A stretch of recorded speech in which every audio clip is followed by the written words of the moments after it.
welcome to the transparency. You guys, this weekend's about to be lit. Yes, it's going to be so lit. You know why? Because of Cindy. I left you guys with a cliffhanger last night because part 2 of Vargas will feature Cindy Savell with me breaking down her interview because we still have the second half of her interview. But I wanted, it to be like part 2 when Rocky and Apollo get together and they become friends and shit like that. So again, we are going to be doing that part 2, but I wanted Cindy to be a part of that. So again, if you don't know what I'm talking about, go check out last night's episode with the defense's witness. Can I get a witness? Now, yeah, Cindy's great. When you come across real, genuine people, authentic, you want to note it. And those are the people that you want to be around. Anyways, so that's just like a little, boost. But I have a question for all of you today. We're going to chat about, check this out. Ready?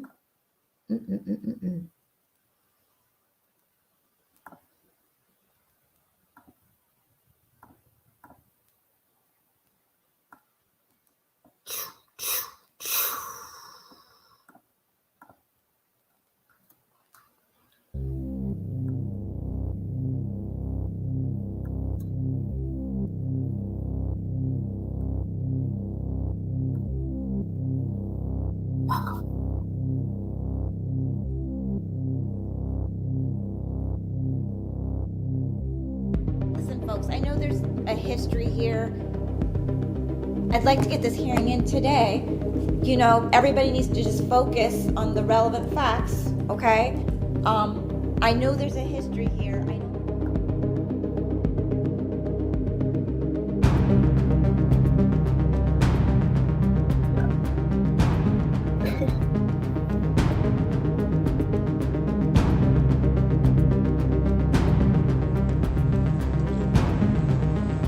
Are you talking up by Sunset Mart?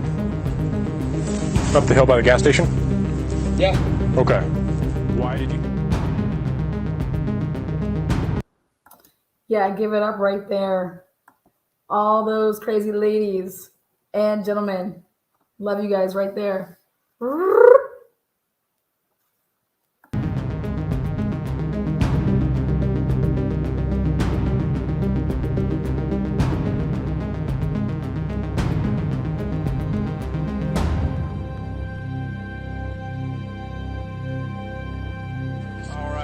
Who's responsible here? What's that? Who's responsible here? Whose house is this? Who is responsible here for this live? Who is responsible for this live? Can you guys believe it? Let me ask you a question. Can you believe it that people aren't for truth and transparency? Like, they'd rather be lied to. They'd rather be like, oh, wait, you want me to talk about true crime, but I have no idea about the case? Yeah, sure, sign me up. No. I am for the people, with the people, all about the people. And my question to all of you guys is you guys know how I get body cam, right? You guys think I go down to Moscow and steal that shit? You guys think I shut down the servers, go in there and steal their shit, and then I come over here and I just play it and I'm like, woo, look at all this body cam I get. No, it's our right. We can request things through a nice little thing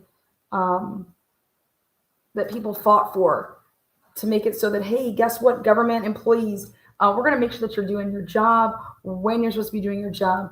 We're going to be able to see that. Hey, we want police officers to wear body cams because we want to keep them safe, as well as we want to make sure they're not abusing their power and process and all that.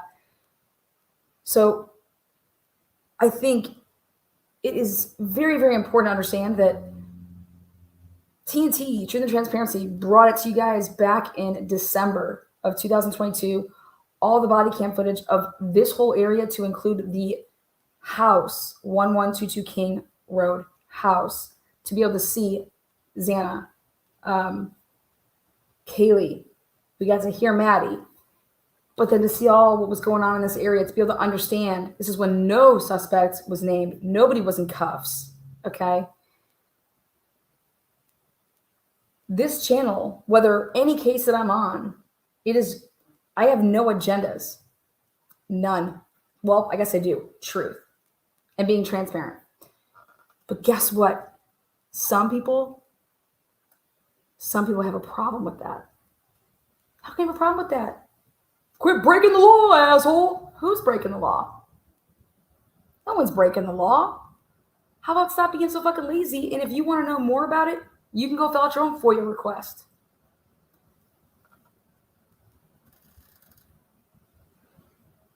So many hours have been spent trying to get to the bottom of what happened on November 12th, 13th, and actually even days before. And my question to all of you guys is this, is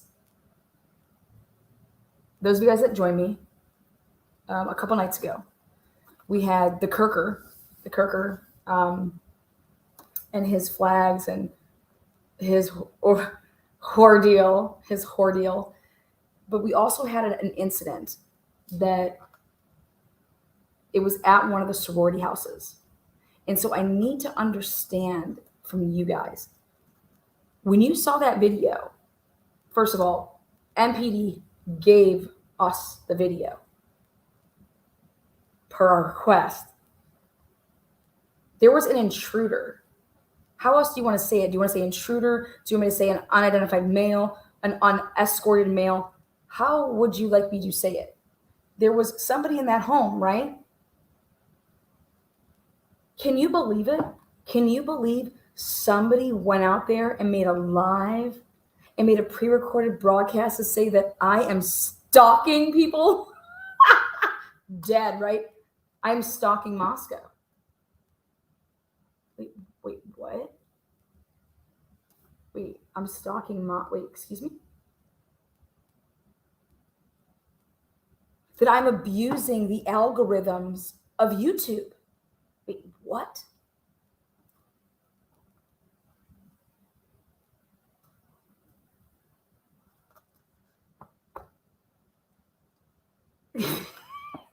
You guys,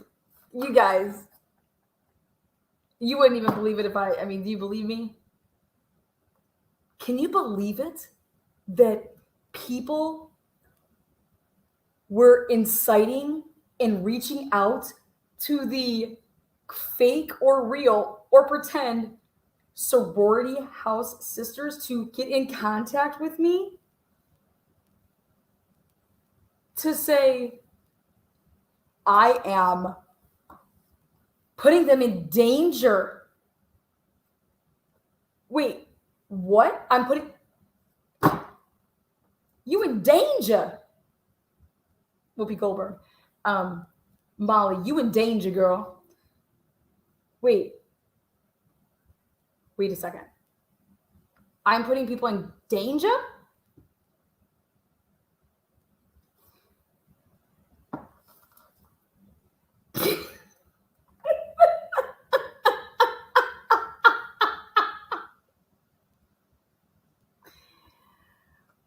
Holy shit. Now, I had to take a couple, takes, and actually read these emails again. Lana, you're a menace. And I was like, oh my God, light bulbs went off. Because either these are fake people because this fucking channel has had a obsession with me since fucking God. My dad, oh my God, this woman has an obsession with my dad. My dad is not famous, by the way. He's fun as fuck, but not famous. This woman who has a channel who's switched her name like 4 or 5 fucking times. Who knows?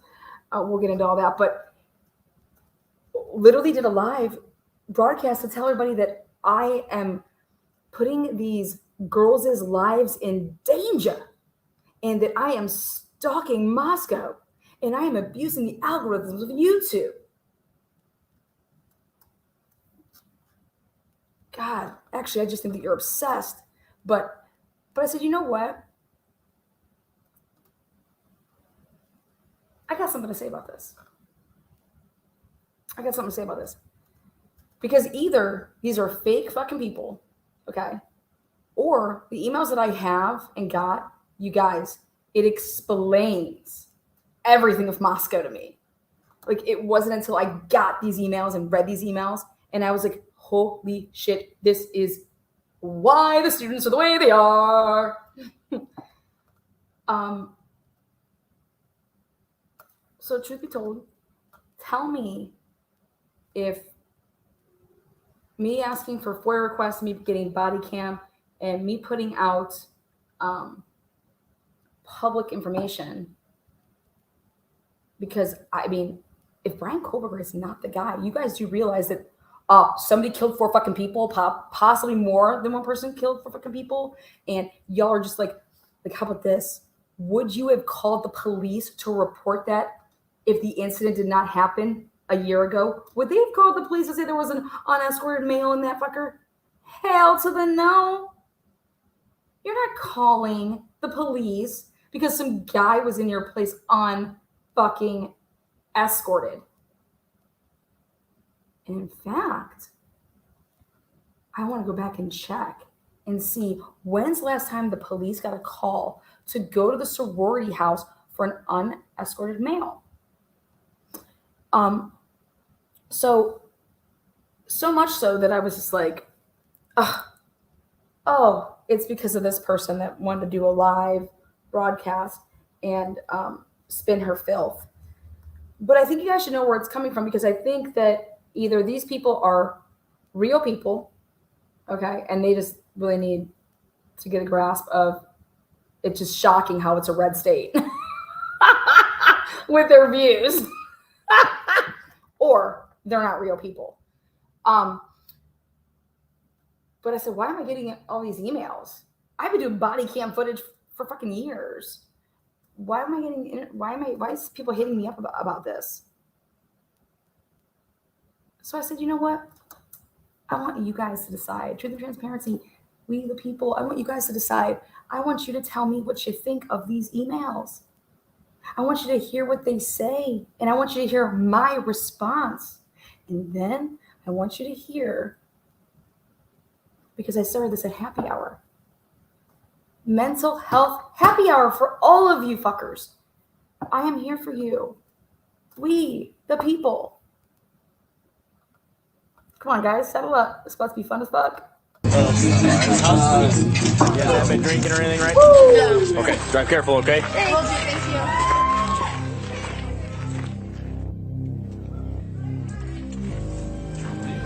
This is when the other group had the ran away. Oh, really? You just ditched it? Awesome. Yeah, those ones kept walking in the car. It's truly for the win.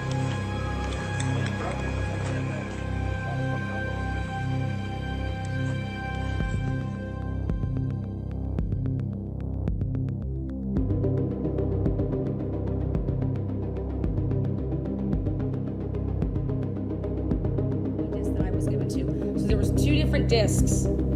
Okay? They all knew about it.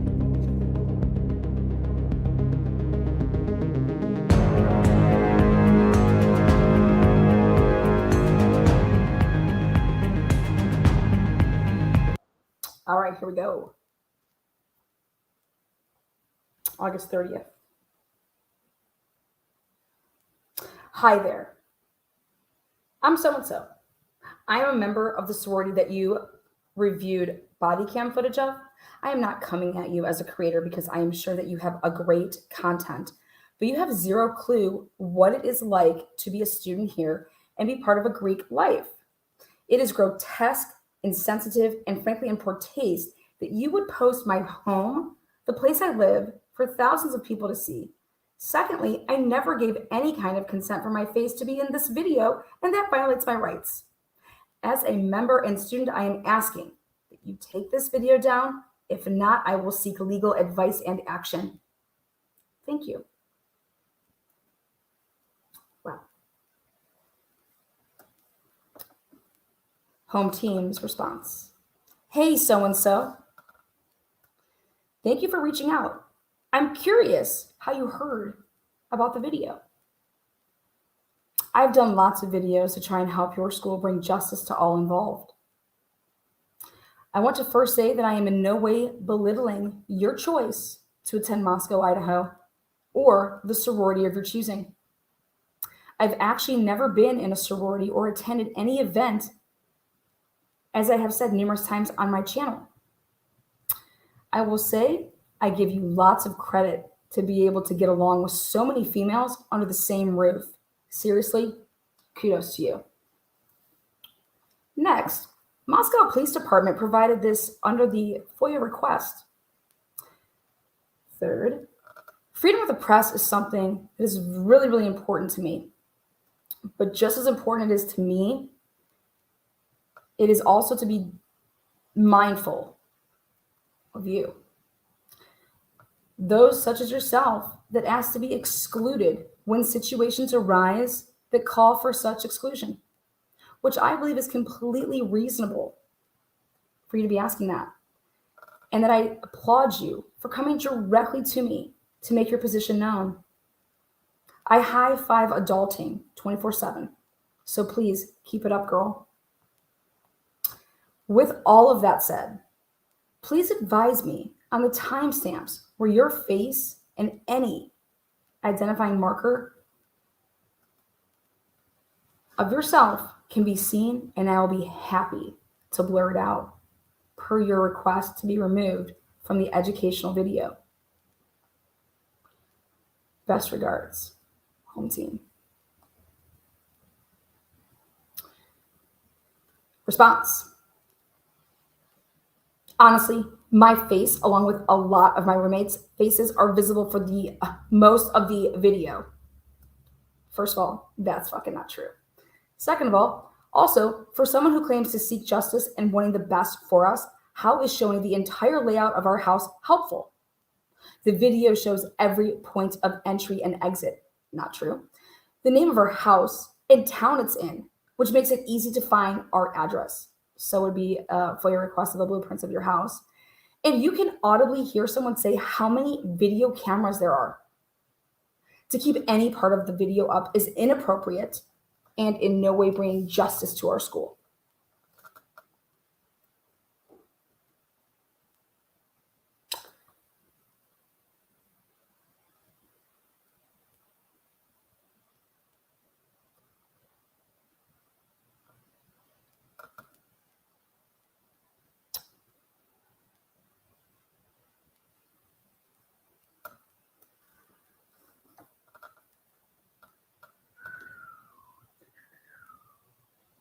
Next.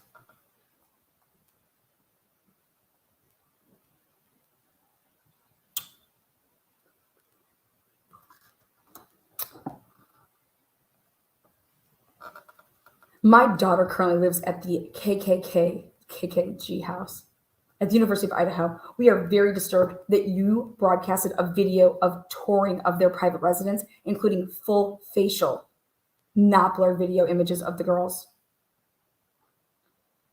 You have violated their privacy and have put all of those girls in danger. How would you feel if someone broadcasted a video tour of the inside of your home, detailing all the entrances, exits, dark corners, and bedrooms? Shame on you for the danger you put them in. We have engaged legal counsel in the interest of protecting their privacy and preventing them from being victimized.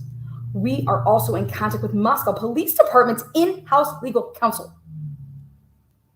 If those girls are violated in any way by an intruder or predator, we will consider you as a contributor to their victimization.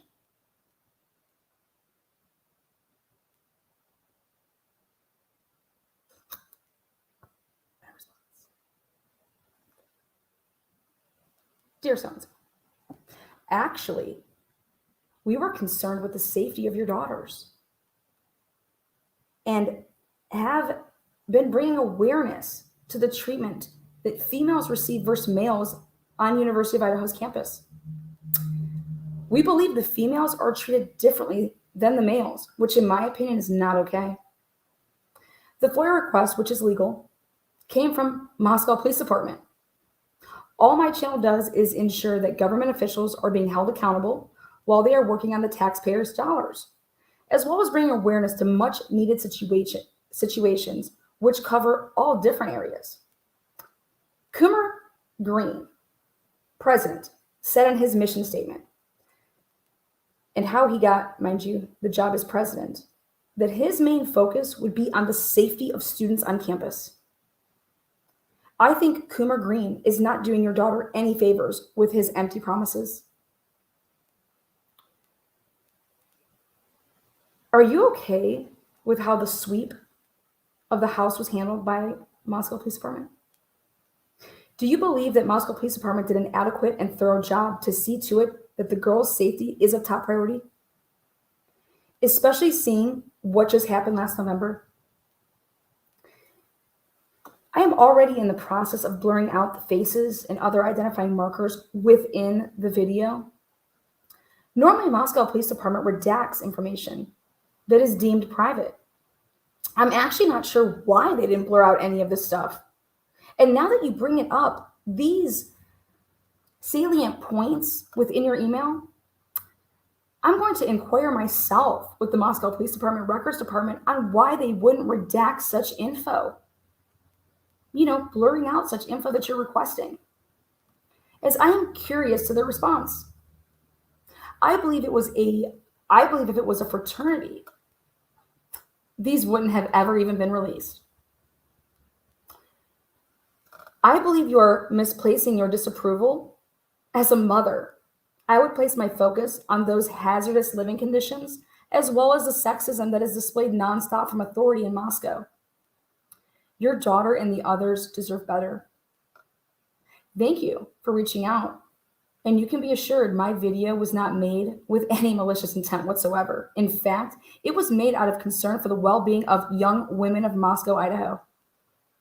Please be aware that all video edits take time. As this is underway, I will take more than appropriate measures to hide the video from any public viewing. Prayers for you and the entire Vandal family.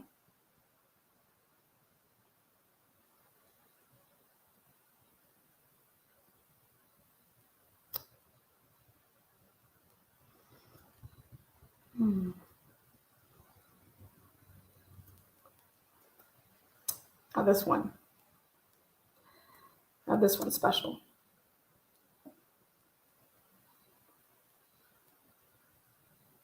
Hmm. 12:30 in the morning.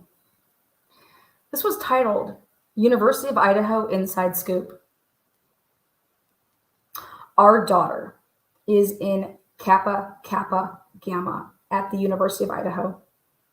She brought it to my attention that you posted body cam footage showing the entirety of the sorority house on your YouTube channel.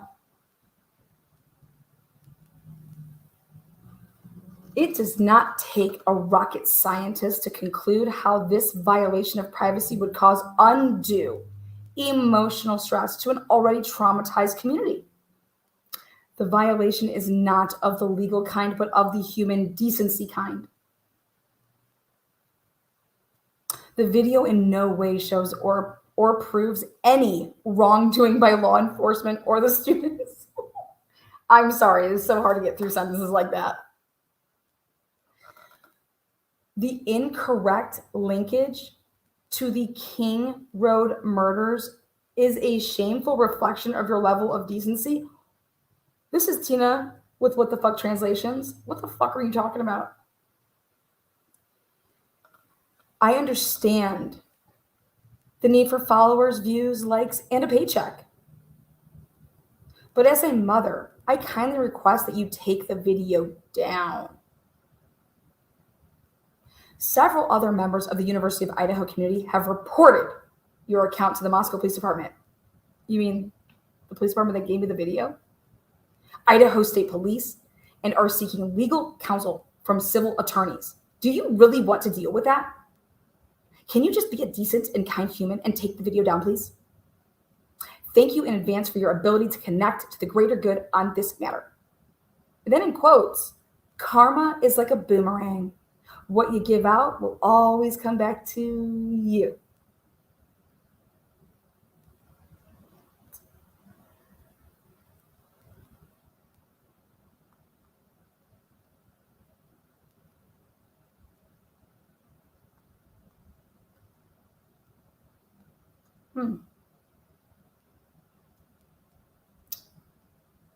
No, my response to that. Ooh, Lord.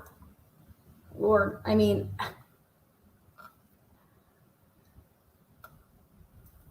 hello, so and so. Prayers for you and the rest of the Vandal family. FOIA requests are within our rights as citizens. I'm sorry that the video was not redacted by the Moscow Police Department. I agree. They did nothing wrong by providing me with the FOIA request to include all reports and body cams. We can agree to disagree on the type of sweep that was performed on the house by MPD, because that's my assumption of the MPD did nothing wrong from your email. Also, the questionable fire hazard that was noticed by the police was the one thing that was a positive. Hope that's been corrected for the safety of your child and the rest of the women in the house. The purpose of that video and all of my videos is to bring awareness to what is going on in Moscow, Idaho, as well as other areas that I cover true crime cases in. It is my opinion that something is off, Miss So-and-so, in the town where your daughter attends school. And I care extra about it because you and the other KKG parents aren't the only one with a loved one or ones on that campus. #MeToo. I have safety concerns for your daughter and all of those other young ladies, period, to include my loved one. Can I ask you how your daughter found out about the channel, about the video? Curious of this emotional distress. Did this come from watching the video and seeing the proof that the Moscow Police Department didn't really clear the house according to training procedures and that someone could have still been inside, which freaked them out even more after seeing the video? Which totally makes sense, as this was a huge reaction of a lot of my female viewership. As much as I appreciate the inside scoop, none of that is needed.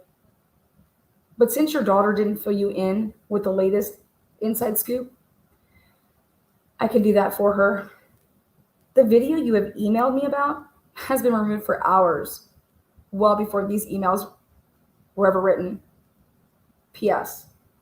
I'm confident in the type of person, parent, and citizen that I am, and I'm proud to have the backing of the majority of the students' families, as I'm contacted often. Best of luck to your daughter in the 2023-2024 school year.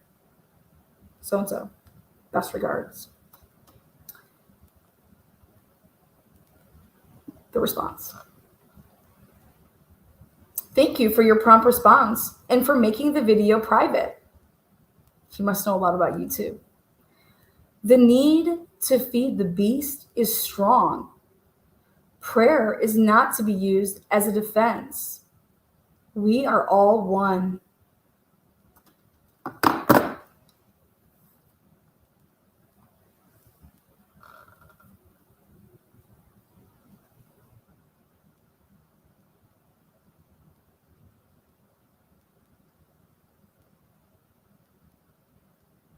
And the last one here.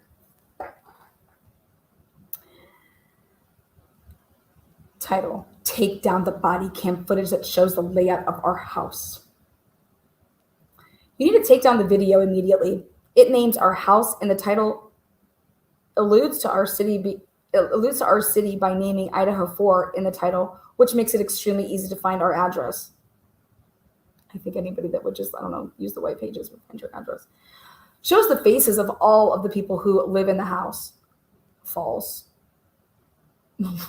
Shows the entire layout of the house. False. Including exit and entry points. False.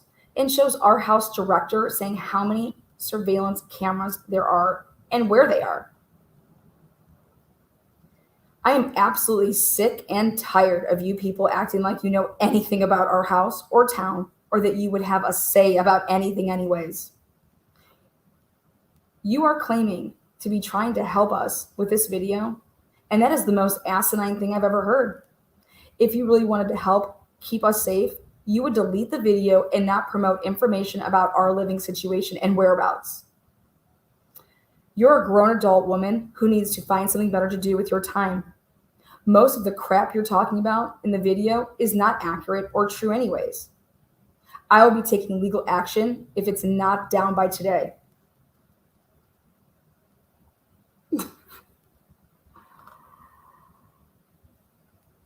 Okay. Well, my response. I was thinking the best thing to do was to offer your sorority and the members who want to speak out to come on the channel. Because you are so right. We don't know. And we weren't there.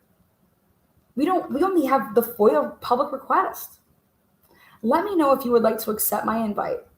We can keep it anonymous, as I did with one of the frat boys that came on my channel and then went to the defense team with his Snapchat data that was downloaded. You know, the records to prove otherwise of people knowing about 1122 King Road murders before the police were called for the 911 call. I know I was so shocked that he had this proof, but I was so thrilled that he felt so safe to come to me to make sure that he would not be harassed and threatened by coming on my channel and doing the right thing by, in his sense, in quotes, he wanted to do it for Steve Gonsalves. I love your passion and respect your opinions and feelings, especially you caring for your school and for your sorority and your sisters with just as much passion as for yourself. Let me know if this is something that you would welcome. And I would be happy to accommodate your reasonable request to do so. Thank you. Oh, by the way, I was curious. How did you find out about the channel and the video? Best in the upcoming year, Vandal Strong. Now, the response.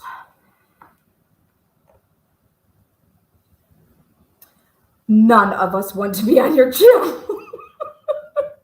We want to be left alone. Delete the video as it is a violation of our living space, privacy, and safety.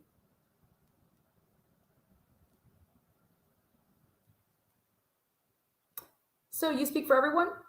Are you the president of the House? I'll just contact the person who called in the report. Maybe I should ask them if they want to come on the show. I'm just kidding. I didn't say that. Oh, God. No response necessary with something as wild as that. So again, you know what's crazy is I think the craziest part about it is a parent, an alleged parent, I should say, telling me that there is nothing wrong with those living conditions and that the Moscow Police Department did nothing wrong. I bet you'd feel differently if something would have happened that night after they would have left during the clear process and somebody would have been, I don't know, killed due to not properly clearing it. This reminds me of my days of coaching. Lana, why isn't my kid playing? Your kid can't fucking make a layup. Next question. Do you really want to ask me why your kid's not playing? This is varsity girls basketball. Your kid can't make a layup. Your kid's not playing. Next question.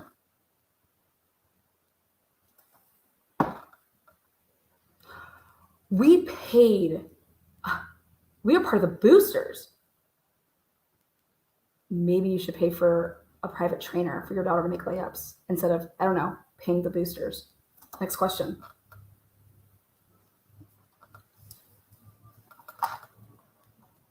Now, I've never gotten any emails like this ever since my time in Moscow. You guys want to know why I got these emails?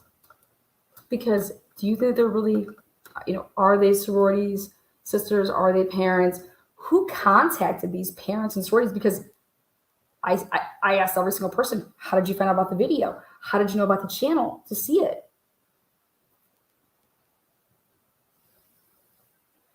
But nobody wanted to talk about that. Is that called business interference? Defamation? If you're going around telling people, like, I mean, if you're just making up stuff, acting like a parent. The best is, I'm going to contact Moscow Police Department. I think you fucking should. Ask them why they didn't blur out your, I don't know, whatever you think that you're being seen on, but ask them why the Sigma Chi footage was never released when we were trying to get the Sigma Chi footage. Why don't you ask about that? I want to talk about women versus the women and men are not treated differently. One of these responses is, I just was like, wow, what world are you living in, girl? But then again, let's take a look.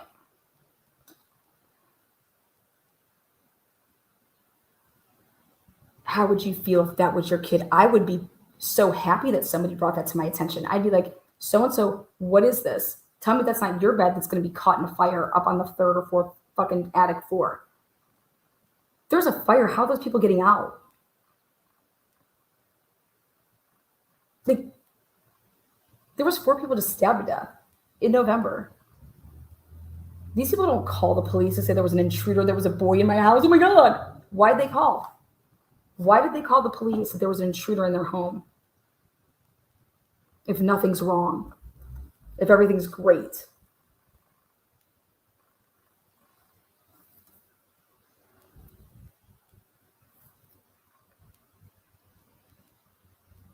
Let me ask you a question. Don't you think that that video camera and that body cam footage would be worth, I don't know, somewhere in the upwards of, I don't know, millions of dollars if something was to happen to one of those students after they cleared that house and somebody was in there and something happened and there was a rape? Or you want to talk about emotional distress? Emotional distress.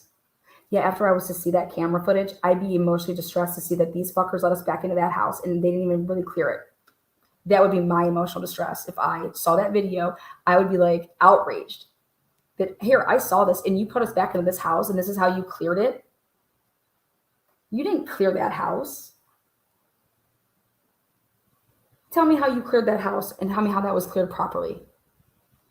But I bet you they'd be beating down my door to get that camera footage if their daughter got raped. The fuck out of here. Best of luck. Now, like fools, your daughter's called the police, which they would have never done that in the past, okay? Because they're taking precaution, because they were scared. And I think that was the right call to do, if that truly happened. Because guess what? They looked at they looked at their own camera footage, and they didn't see the guy leaving. That's why they called. They looked at the footage of the cameras, and he didn't leave. So he's inside the house. So they called 911. And you want to know what? It's the best move they could have ever made, because back in the day, oh my God, we're not allowed to call 911. We have to go talk to somebody else before we call 911. No, whoever called 911, good for fucking you. That was the right thing. And then if you listen to the end of the body cam footage, the guy says, that wasn't me. So,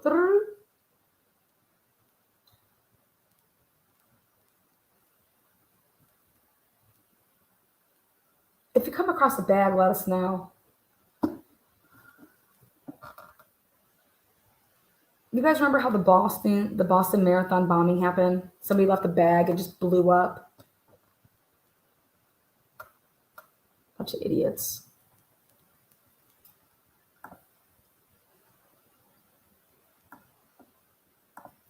But you know what? The question is was this the students? Was it incited? Was hate incited towards me and this channel and all of you guys? Because guess what? Did you guys know that when you guys are writing in the comment section, that there is a woman out there that goes and has been taking screenshots and taking pictures of this comment section that you guys are writing in the live chat, and she's going and making videos and putting videos and highlighting your name and stuff like that? and putting in a video and saying that we are stalking the Moscow Police Department, or we are stalking the Moscow citizens. Then what the fuck are you doing? If you want to really like wrap your head around all of that. So you're stalking my live chat to take pictures of what people are putting up in my live chat? Let's take a look.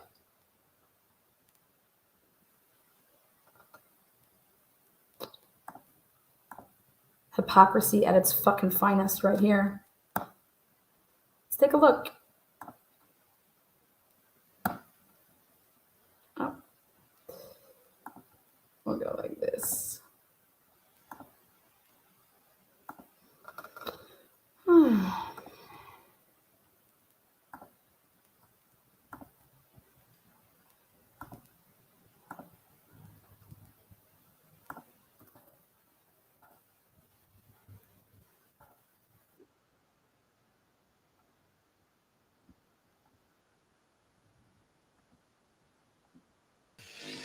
He says the woman stalked with her behavior.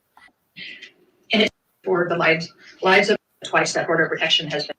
Of college students they can see on their screen, calling them terrible names and disparaging them, not knowing who they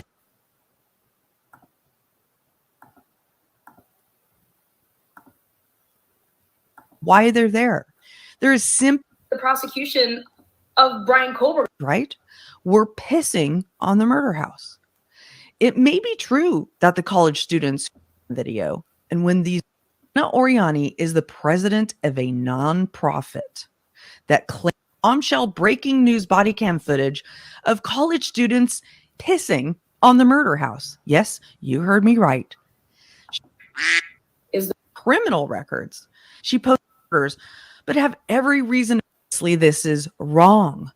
But time or because against YouTubers in Ohio. And so far, she has failed at all attempts in court. Oriani not out. So I want you to prove to me that you're a living nurse. conspiracy to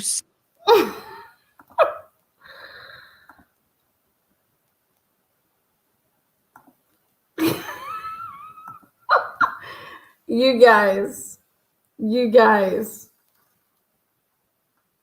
ready for this? You ready for this?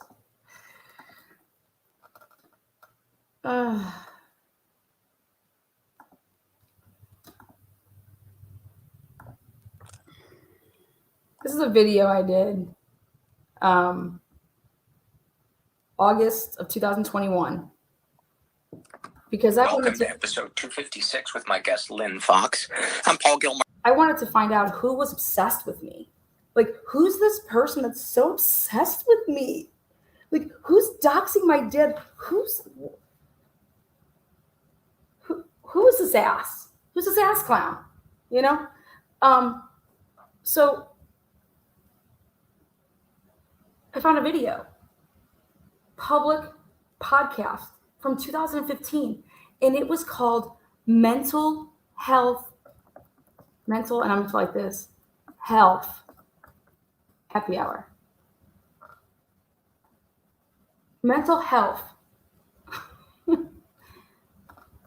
Health, like that. Yeah. Mental health happy hour. Listen to this. Martin, this is the Mental Illness Happy Hour, a place.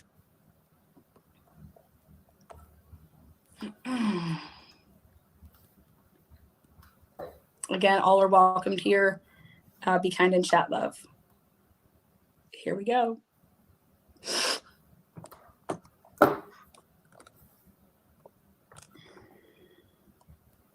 Listen to this shit. Welcome to episode 256 with my guest Lynn Fox. I'm Paul Gilmartin. This is the Mental Illness Happy Hour, a place for honesty about all the battles in our heads, from medically diagnosed conditions, past traumas, and sexual dysfunction, to everyday compulsive negative thinking. This show's not meant to be a substitute for professional mental counseling. I am not a therapist. It is not a doctor's office. It is more like a waiting room that doesn't suck. Very badly appointed.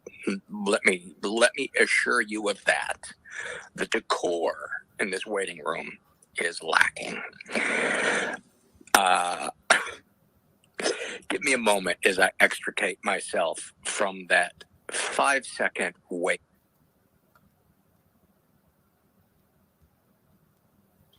Okay, as it's trying to catch up to where I'm going. Episode 256, Lynn Fox, mom with BPD. This Lynn Fox is none other than Debris.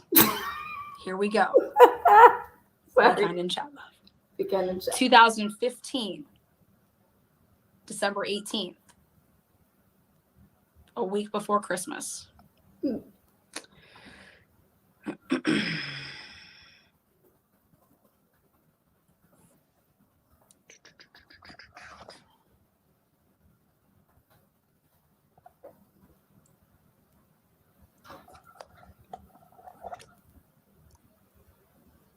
Welcome to episode 256 with my guest, Lynn Fox. I'm Paul Gilmartin. This is the Mental Illness Happy Hour, a place for honesty about all the battles in our heads, from medically diagnosed conditions, past traumas, and sexual dysfunction, to everyday compulsive negative thinking. This show's not meant to be a substitute for a professional. I think what she was trying to would find examples where they would maybe use slightly different language to express something. So don't take everything we say as the gospel truth, because these issues are certainly complex. Oh, and there was one thing, there's nothing. So what Mark is doing here is he's doing his housekeeping in his actually longer than that, like 8 months. Called Tech Cares, where you interview people in the tech community and finding out what their passion is to make any mental illness. It's also with you, and then complicated. Have very difficult time regulating your emotions. You're either and you're very, very, very sensitive. It's as if you were born as a 3rd-degree burn victim inside, and you don't have like that protective sheet. So feel things very, very intensely. Very intensely, and stress is high stress is not good. It tends to get developed through childhood trauma, or through ongoing abuse, abandonment, neglect. Not necessarily physical abandonment, right, but emotional abandonment. You're not seen, heard, felt. Exactly. You're treated exactly as if you don't matter. So there's this pervasive neediness and just stark fear of abandonment, along with this inability to have real intimacy. There are, a fear of intimacy. Is that a part of it as well? Yes. A neediness, but also with Yes. you're starting to get close. Get Yes. the fuck away from me, because Yes. you're going to hurt me again. Yes. Oh, look, you did hurt me again. Yeah, exactly. There's a great book written by a woman called I Hate You, Don't Leave Me. Yeah. And it's almost like my memoir. It's it's like I need you, but when I have you, I hate you. It's just this, and I don't understand why. Pervasive feelings of shame and not being enough and never being okay. Pervasive. There tends to be a lot of self-harm, whether it's directly or indirectly through cutting or through eating disorders or substance abuse. There can be, with young women, there's a lot of promiscuity. There's the inability to really borderline personality. Another hallmark of it too is people with borderline personality are also often highly manipulative. Yeah. What?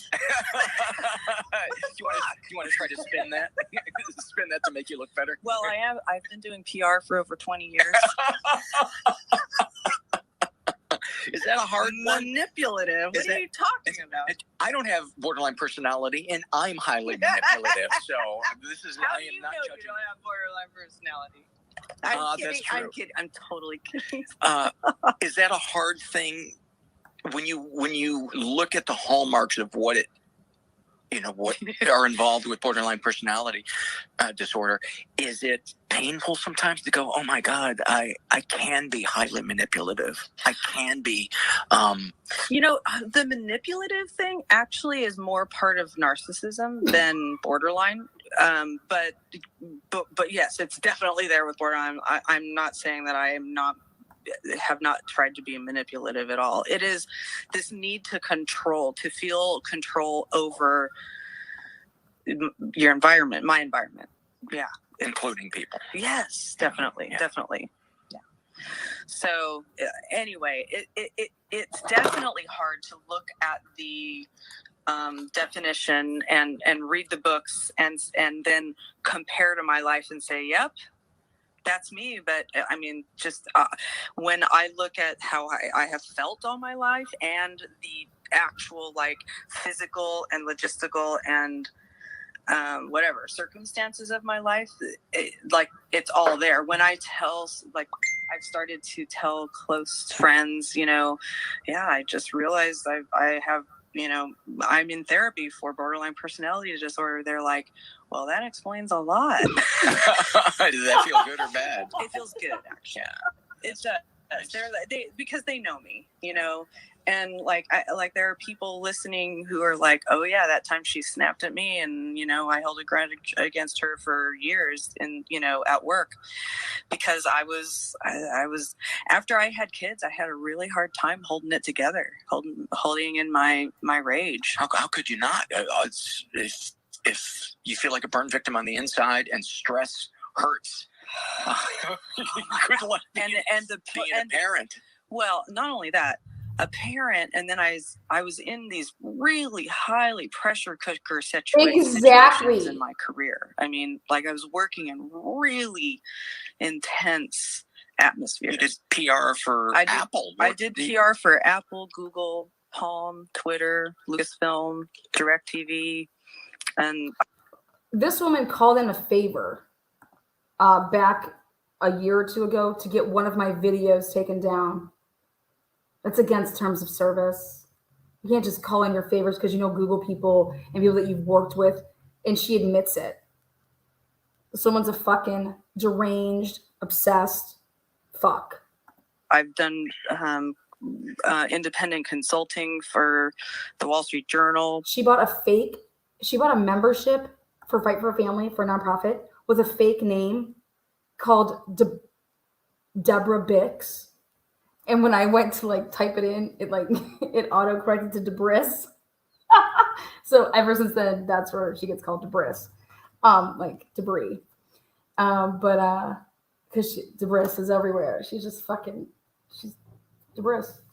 Anyways, who the fuck signs up for a nonprofit website with a fake name, then is fangirling me, coming into live chat saying, say my name, say my name, say my name.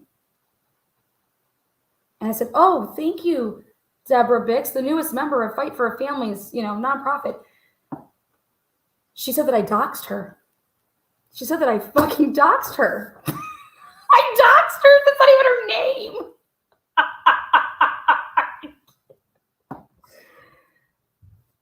She called the Ohio Attorney General. She's doing police, this, that, the other. I said, that woman doesn't have a fucking membership with Fight for a Family. There's nobody by Lynn Fox that ever got a Fight for a Family membership. Oh. Wait. She signed up for a nonprofit to then say it was a fraud. And it's a fraud, but she frauded when she signed up for the nonprofit under Deborah Bix. The fuck?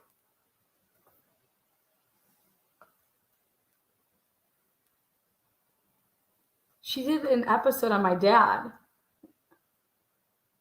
I didn't even have a YouTube channel. I wasn't even on YouTube.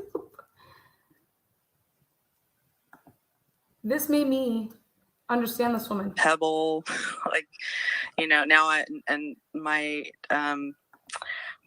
little company got acquired by a firm that does marketing and PR, and so and now I'm working with lots of different clients, and yeah, so I've had this awesome high pressure career. And it sounds like there's also, from what I understand, from what I've read about people with borderline personality disorder, there are also some gifts to it, is that you can be extremely passionate, a real people person. It's just this kind of this roller coaster. I think there's a big part of me that's very charismatic and can be very convincing. And I'm in PR. My job is to convince reporters and influencers to agree with my assessment of my client's product and company, and then write about it in that way. And think and write about. So I'm supposed to help these people how to think about another thing, right? So it's my job to get into how the way I can connect their interest with my client's interest. Have you ever felt when you are doing it?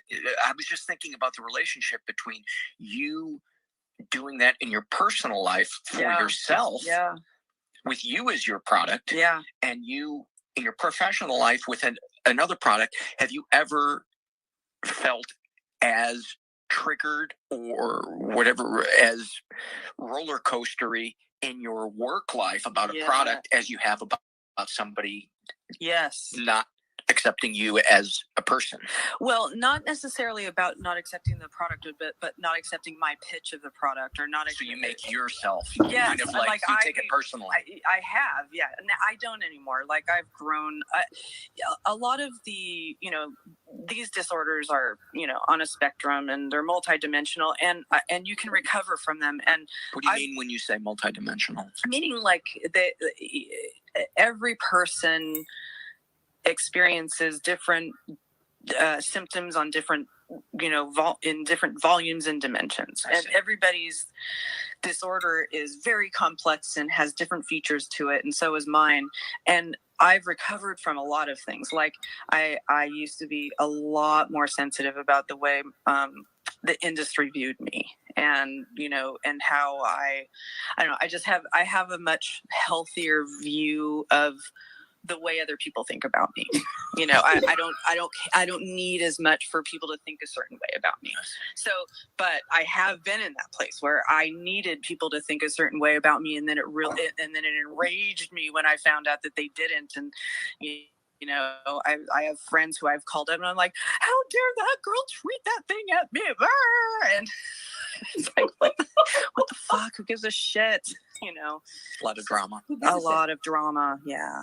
A lot of drama that I feel really bad about. And in the middle of the drama, I'm like, oh my God, this is not the person I want to be. I'm not this person. But the feelings are so intense. It's like the person that needs a drink. It's like, I know I shouldn't be drinking, but God damn it, it's the only thing that and I was put this fire out right now. I was there, sitting there, 18 years old, drinking my 24th beer of the night, going, how am I going to stop drinking? I don't know how to stop drinking. I mean, that was it. That was me. So you self-medicated for a while. Is there still a hair on the microphone? It's okay. It's entertaining. Anyway. I started self-medicating at 12. Well, I started self-medicating from the moment I've self-medicated with food from the moment I remember, as early as I can remember. Do you still medicate with food? Yes, but not as frequently. Not as all of my disordered behavior around. She's right now campaigning for me to get arrested. That I should be getting arrested, and that I should,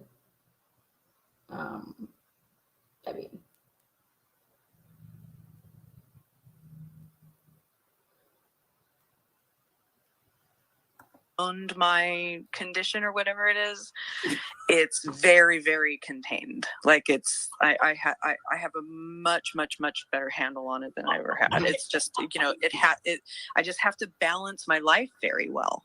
I have to keep things balanced. So you're gonna find out what your triggers are. I need to. That's what I'm in the process of trying to understand now, is where do the triggers come? And I know more now than I ever did, but it's still a learning process. So what are the triggers? A stressful environment? Yeah, stress, out of control, not feeling safe, feeling like I'm responsible for everything. The world is on my shoulders. Okay. Well, now I'm going to read you guys what she tried to sue me for in 2022.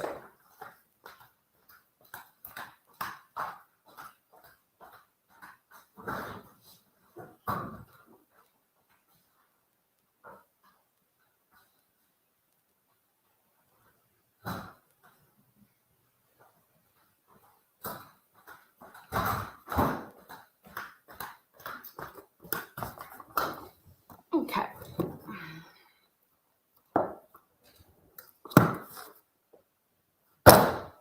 Fuck, wrong one.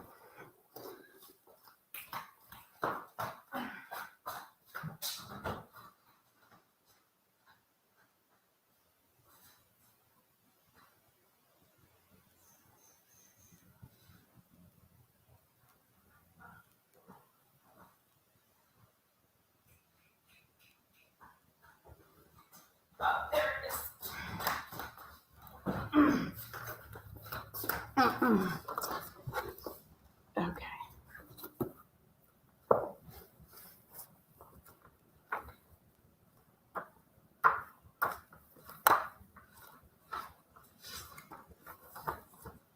Let's see.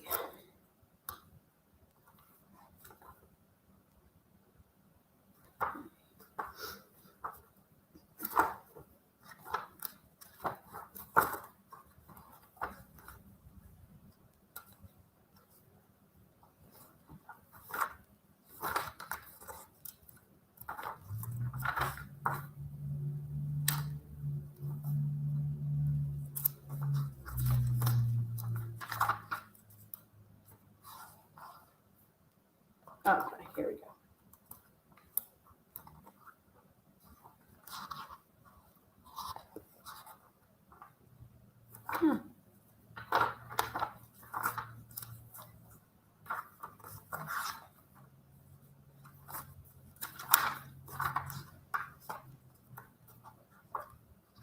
There it is. There it is. Okay. I'm going to try to get through it by keeping a straight face. Okay. On August 3rd, 2021. I'm sorry.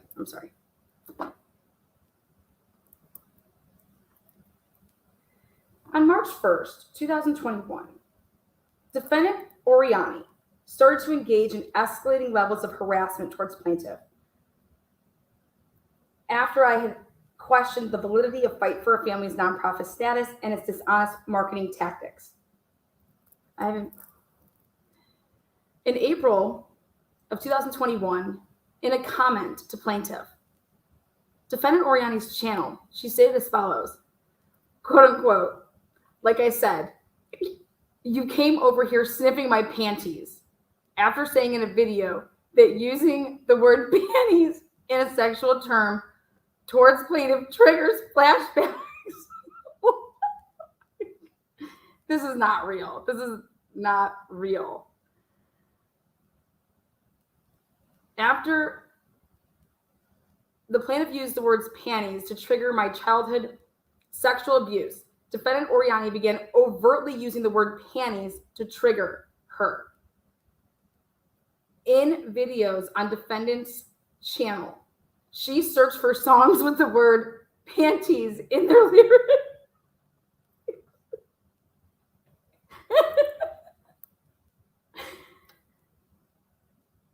Let me fill you up, in quotes, and ask for plaintiff's address and birth date so she can send her a vibe.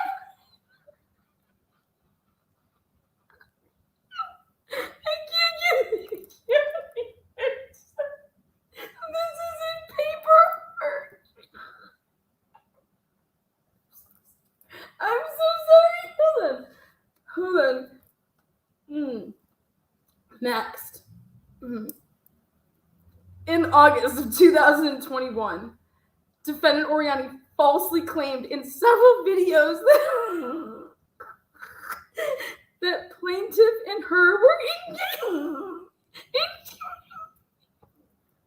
engaged to get married and promoted a bachelorette weekend in Florida.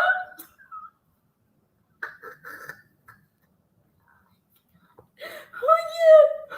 Hold on. Breathe, Anna.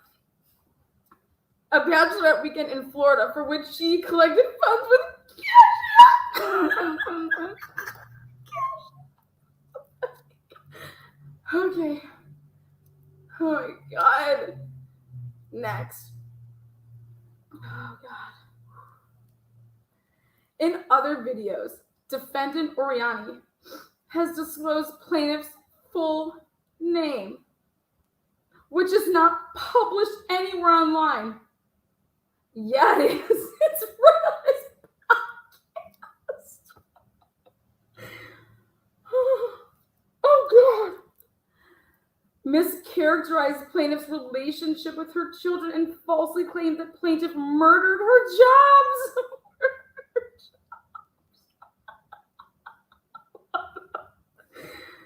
On August 3rd, 2021, defendant Oriani aired a 2015 podcast interview about plaintiff's mental illness and childhood sexual abuse and stopped the audio to make cruel, disparaging, or defamatory remarks about her role in the abuse and resulting mental illness. The fuck? Oh, whew. Plaintiff has repeatedly asked defendant Oriani to stop harassing and defaming her and referring to her as sexual property. Oh my God. However, what? Oh my God, I didn't even know this said this. However, on or about December 31st, 2021, defendant Oriani stated on another YouTube channel that she would like to use duct tape on plaintiff and give her the ride of her life. I just can't with this shit. Needless to say, she lost. I was promoting a fake bachelorette weekend.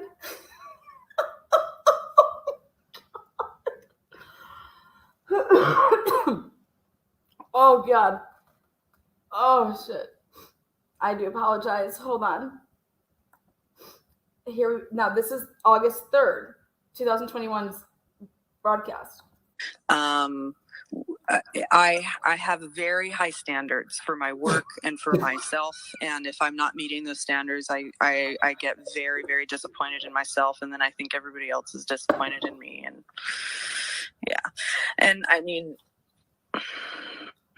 I think I'm just going through a time right now where I'm going through the very, very revealing points in my therapy, and I'm covering a lot of stuff, and I'm very raw. And I've always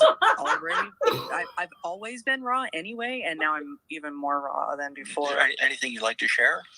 Well, yeah, I mean, maybe what I'll do is just like share a little bit of my background, and Sure. Because just to give context, because then it'll help connect why things are unraveling as they are right now. Mm-hmm.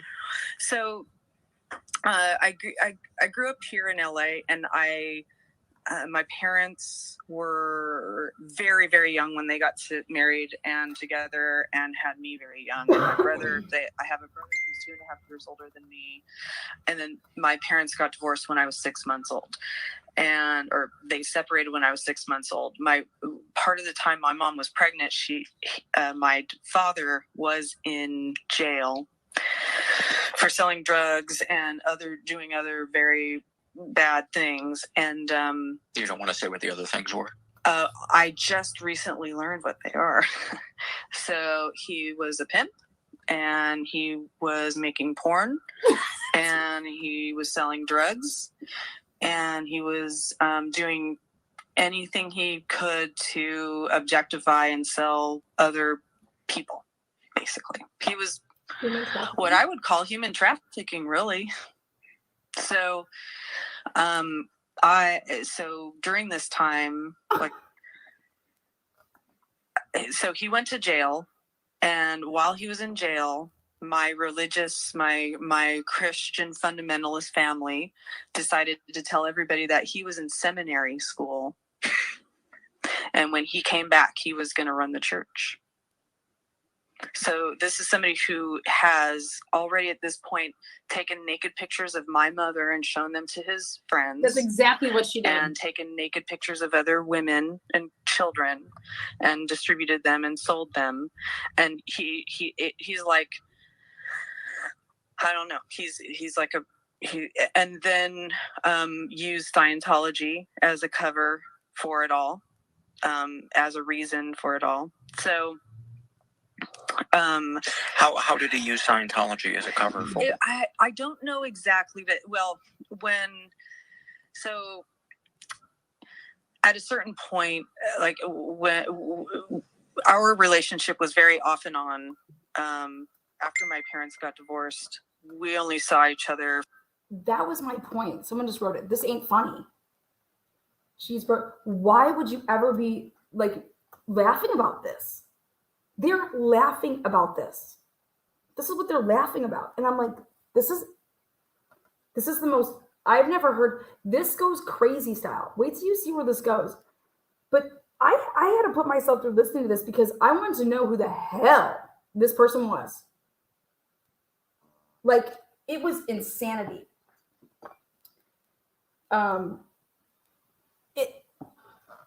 And I'm over here thinking, oh my God, now this woman's contacting the sorority girls. That's the last thing this person needs to be doing.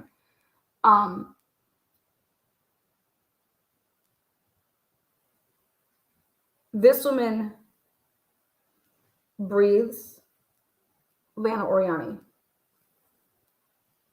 my dad. And so I need to know who this person was. And this was a public podcast where they were laughing about their trauma. I don't know how laughing about your trauma and talking about it publicly helps you. Then when I play it, I'm the bad guy. What the fuck up? Girl, you lost your damn mind. Again, your displacement is just so misguided, woman. Everything about your life is. From the time I was like 6 months to about 12, like maybe 20 times. But I think it's only fair that if this one wants to continue to defame my nonprofit, my channel, my life, that you guys should know who the fuck you're dealing with. And then make your own fucking decisions if you think that I'm this, that, or that. I don't give a royal red fucking ass. Every day I bring it. Every day I bring it. Can't say the same about you, honey. But there's a good old saying that says, consider the source. Consider the source. Well, here's your source. And then we reunited when I was 18, and we ended up in a car together. Listen to this. Alone, which is not really where I wanted to be because I had just remembered all the sex abuse, and now I was like stuck in a car with him, and he brought up the sex abuse and started telling me what he did to me. Go to the police. And started telling me, like it was like he was kind of getting off on like he seeing me squirm as we talked about the sex abuse. And while he was talking about it, he explained that he learned in Scientology that he was part of the church, and that he learned in Scientology that we were married in a previous life. So it was only natural for him to have these feelings toward me, and that he just was in love with me. And that when I was a girl, I never resisted.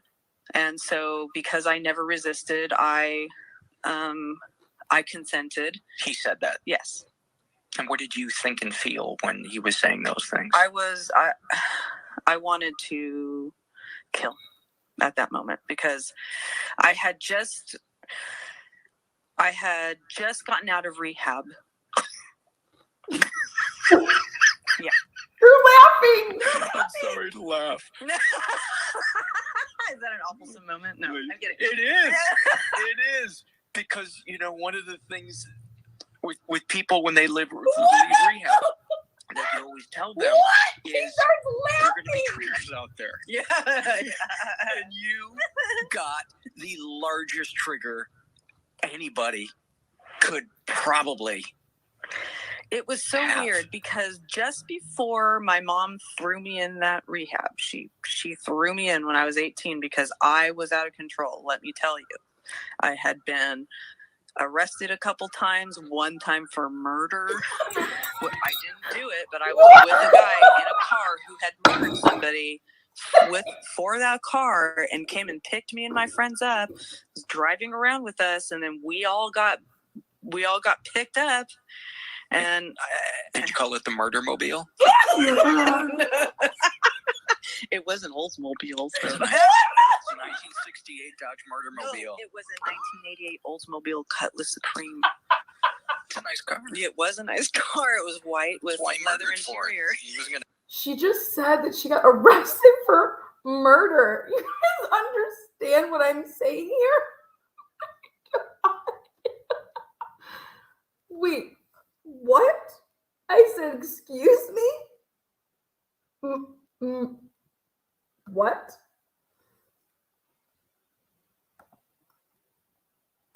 A murder for an AMC Pacer. Exactly. But this guy murdered a homosexual man in Malibu in cold blood, and then came and picked us up. We knew him from high school, and took us out. And I was 16, and we get pulled over and brought into Carson jail. And then the cop tells me that I'm being arrested for murder 1. So that was a little bit shocking. So wow. So I was my high school years, like I had started. And she doesn't think that people can be wrongfully convicted. I just can't. She should be the poster child for being wrongfully confused and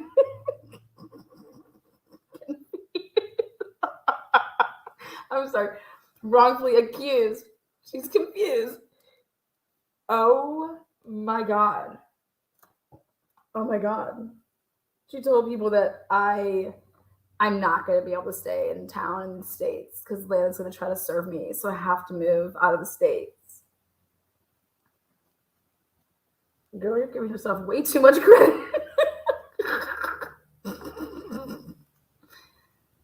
Ain't nobody got time for you. Smoking weed at 12 and drinking like at 14. And by the time senior year came around, I was completely out of control. It's amazing that I even graduated from college, or high school.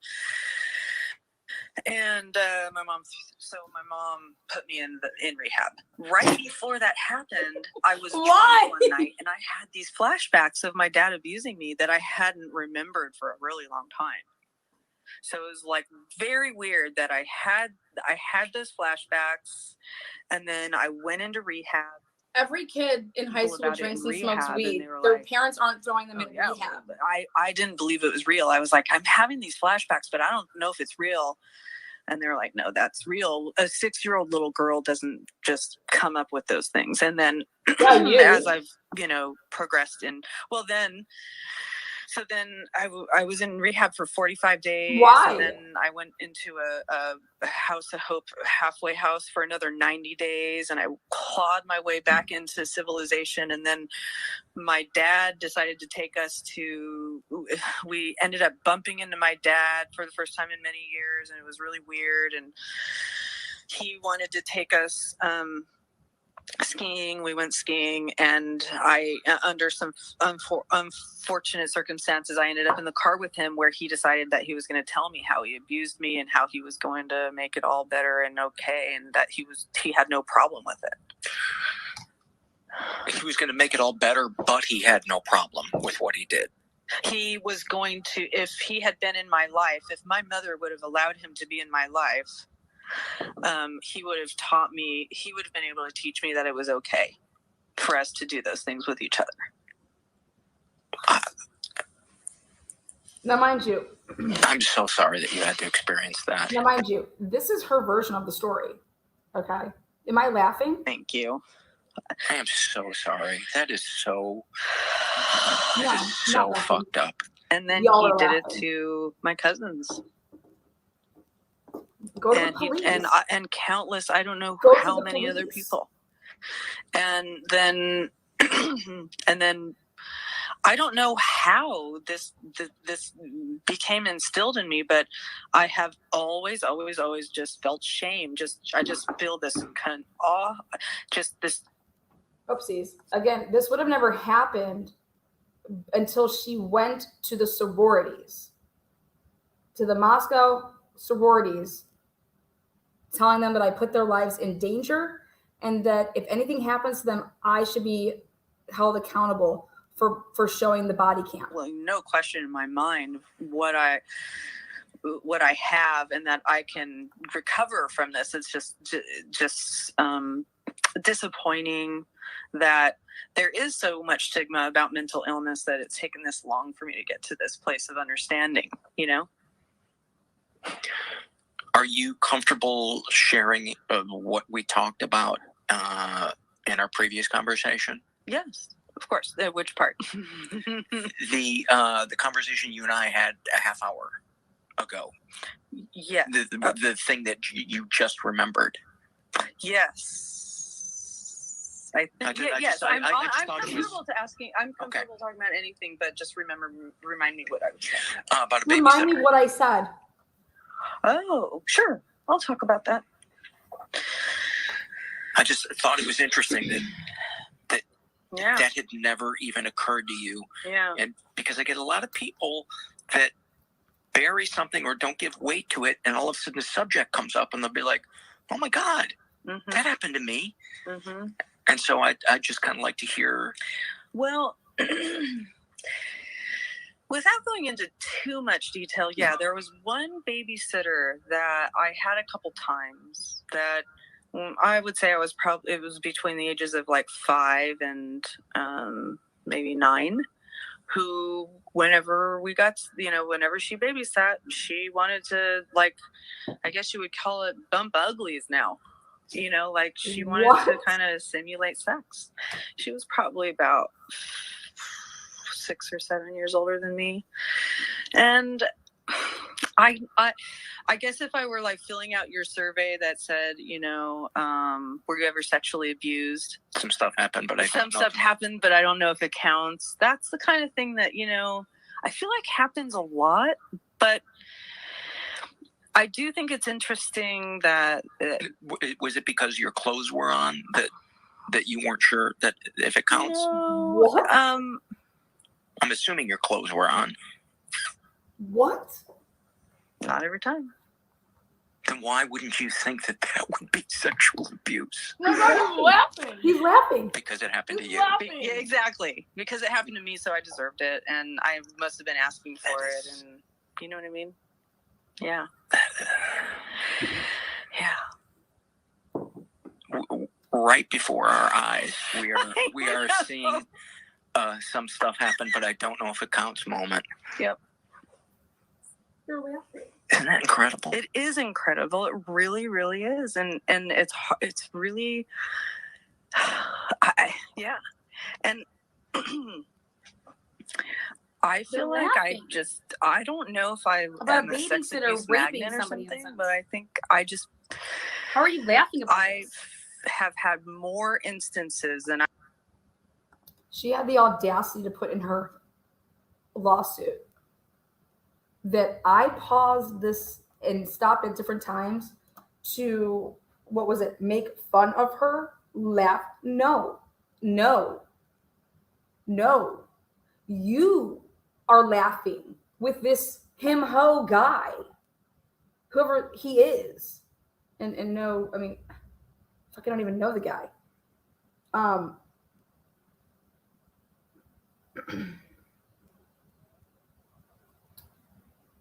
This is the person that has literally started a huge campaign against me all the way back in 2021.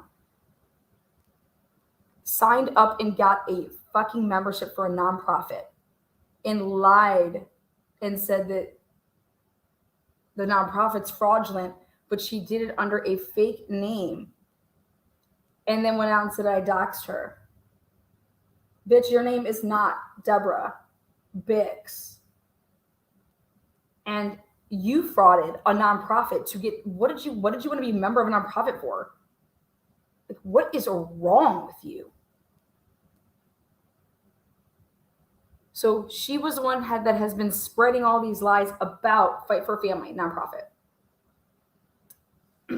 Her and the unmasked people.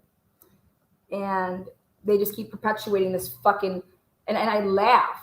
I laugh at these fucking mindless who claim that they're true crime people. Oh yeah, and I'm gonna go back those people. If you knew a lick about true crime, you'd be able to see through all the perpetuated lies. That's how I know you ain't shit. And take a look at, what you're doing. I'm gonna go over here, yeah, because oh my God, you're so right, and da-da-da. The fuck out of here.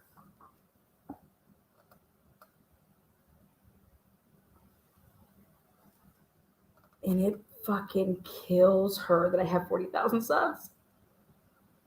Fucking kills her. To the point that she said, no, guys, it's okay, calm down. This is how she does her rallies, her KKK meetings. No, guys, it's okay. Lana's just going to show her ass now in front of way more people, and we're going to be able to cultivate them, and now we're really going to be able to get her. We're going to be able to get her good.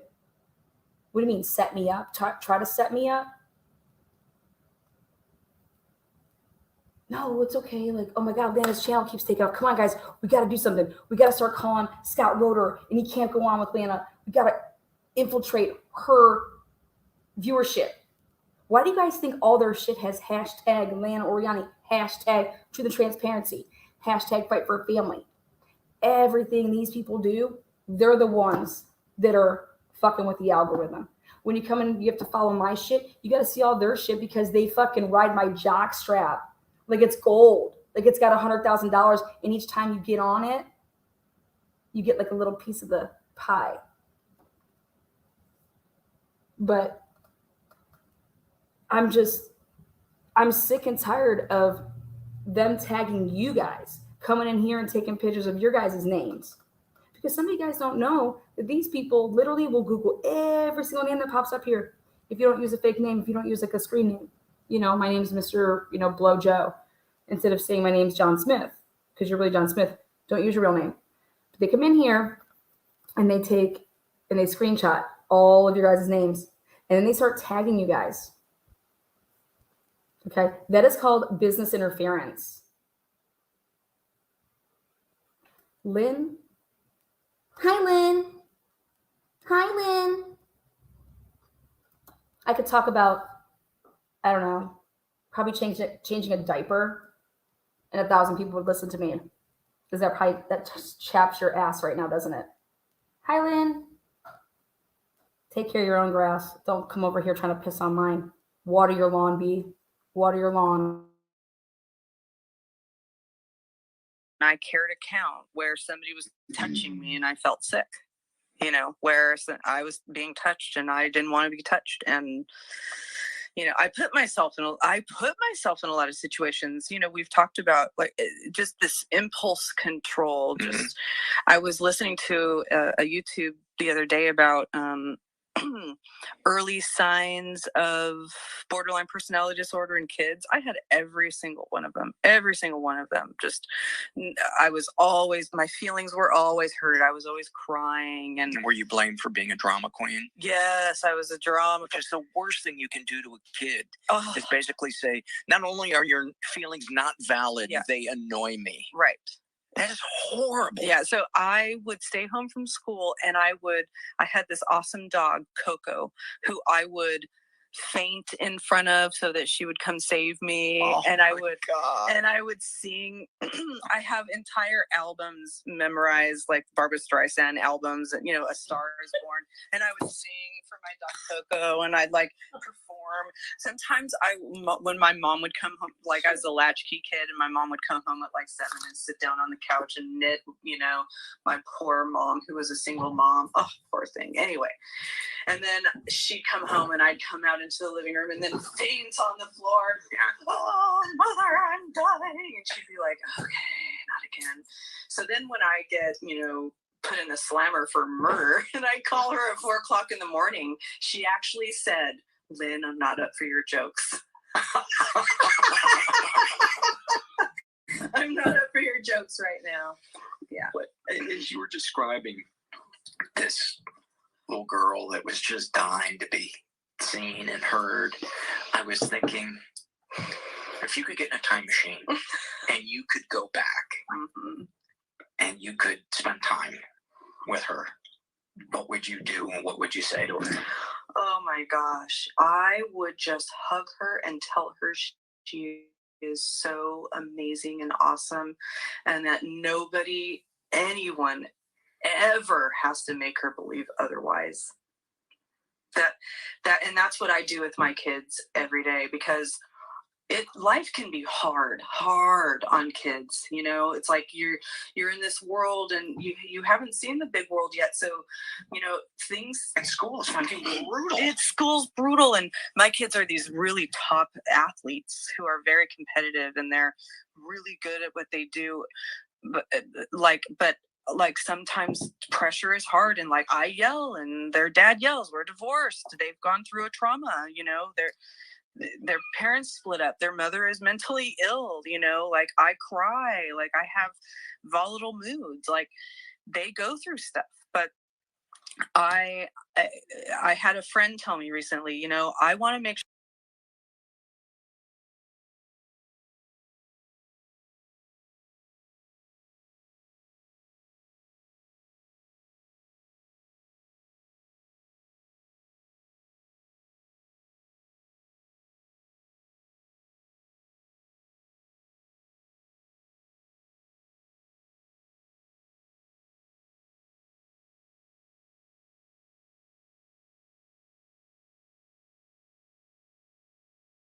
Muted? Damn it. Muted? That's God saying, Lana, don't say it.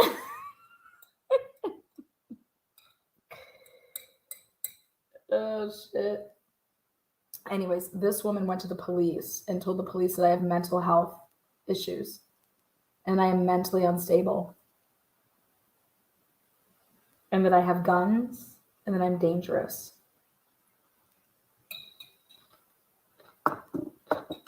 Same with her entourage.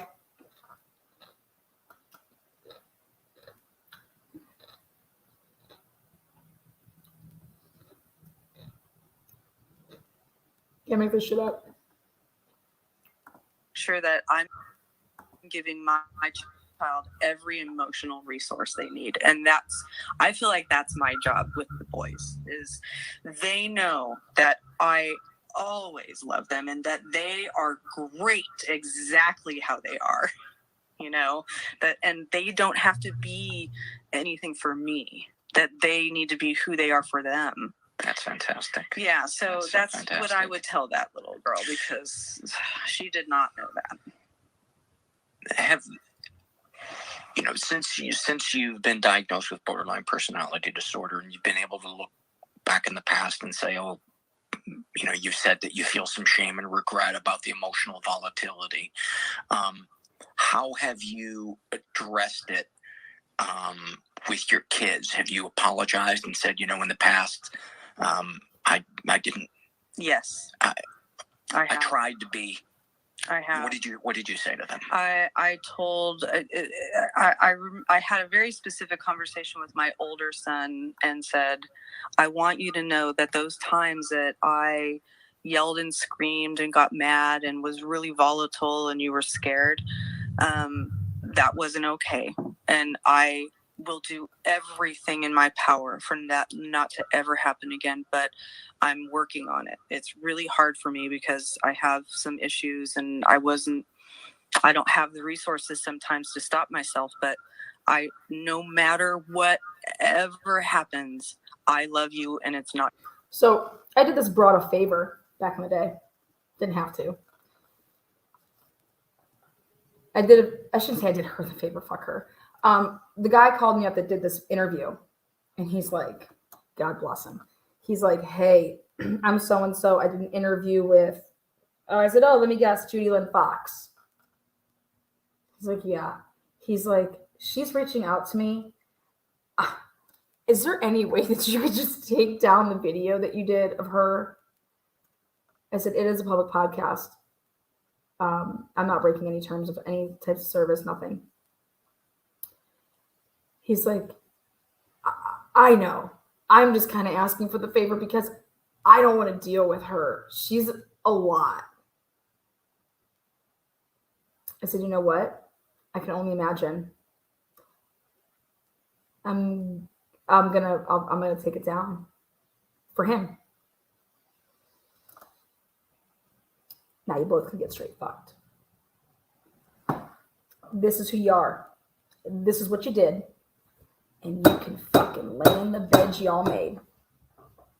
Meanwhile, I'll continue, I don't know, getting really close to popping a lot of true crime cherries out there. Specifically, Idaho4. Specifically, Sheldon Jeter Jr., Pennsylvania. Specifically, Karen Reed.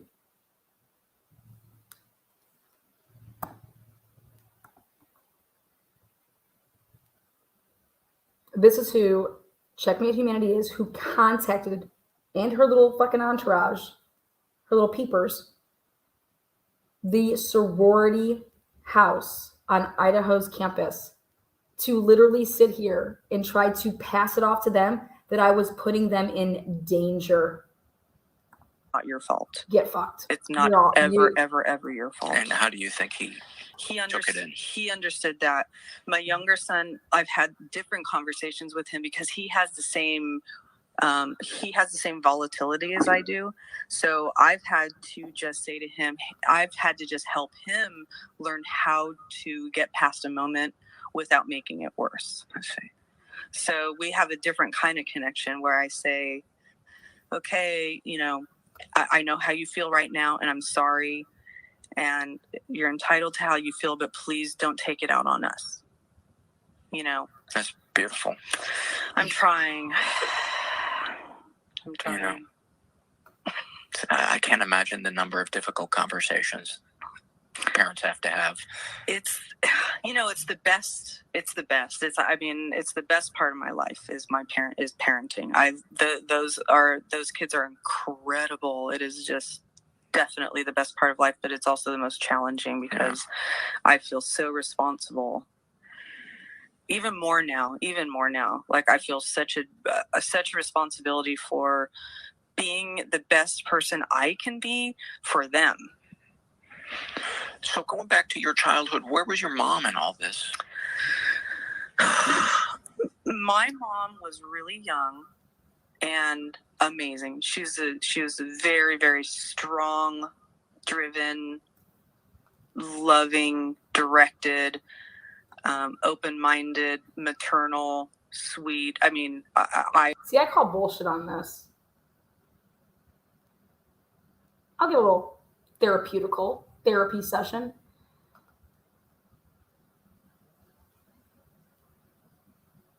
Didn't she just say how her mom had her around her dad after that all happened? Usually people blame the other parent when they have them around the parent that abused them. Just saying. That's what I heard. That's what I heard when I read these books. That's what goes through my mind. So I'm just curious this over, I worship my mother. I worship her. She also, however, had her own flaws. She was, again, very young. She was very caught up in how she looked and had a lot of body image issues. And, I took on a lot of that. She constantly wanted me to be on a diet and was always focused on my body. And that I made that. So I'm very, very, very, very self-conscious. And I can't imagine between your father sexually abusing you and the babysitter and your mom objectifying you in her own way. Yeah. I can't imagine how much anxiety you must have about your physical body. I can't remember a time where I didn't feel just absolute, complete, shame about my body.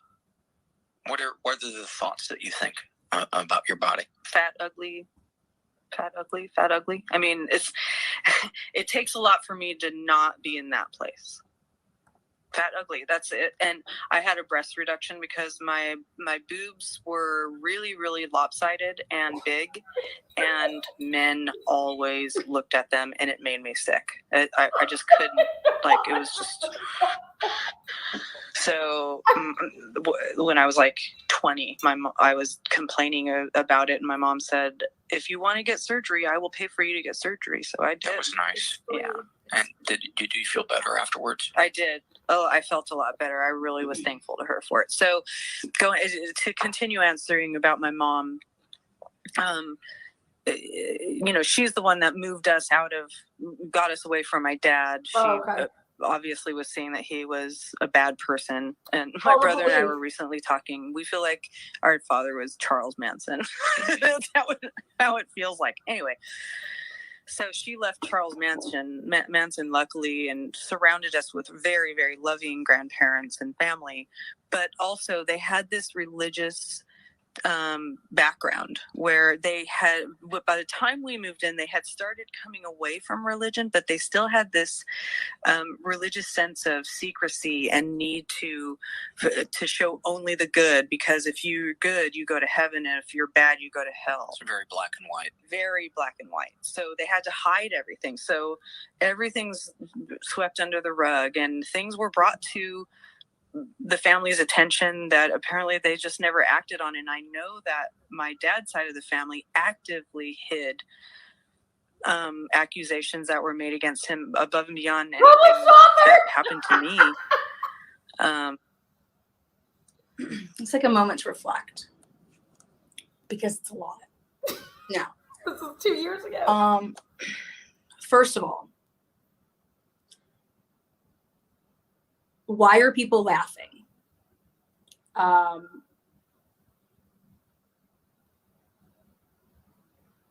If her mom is so strong, why didn't she go to her mom and tell her mom about the babysitter that was bumping uglies and tell her mom to do something about it? Why are you laughing about at weird times? If this is so serious, I don't think it's a laughing matter, but they're making it a laughing matter. So I don't understand what's laughing matter about it. Because if you were to see this on, like, I don't know, Oprah, Dr. Phil, the audience would have tissues crying. They're laughing. Explain that psyche for me. Go ahead. Now, Debris attacked my father. Now I understand why. Not all fathers are like your dad. Not all males are like your father. Defaming my family and my dad and being envious and jealous of me being able to control my actual own life and be proud of who I am and what I do. This was 2015. You said you changed and you realized stuff and boundaries and this, that, and the other. It's all your words. But your actions do not align with your words. And in fact, it's 5 years later, 5.5 years later. This is appalling. This is disgusting. But this is the truth. And it's not my words. It's a public podcast.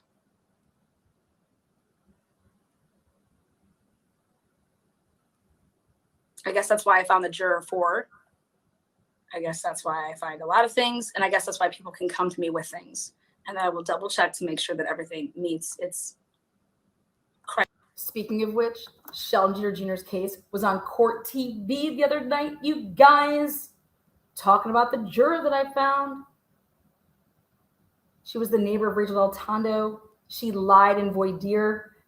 He is getting a new trial. If I was not there, that would never happen. Them's the facts. And all these people tried to fuck with my life really, really hard right before that trial started on June 1st. that on May 26th and 27th, they had a sex scandal panel against me. Some fucked up shit, huh? What a bunch of fucking quacks. Y'all need some fucking help. Criteria of being correct and factual.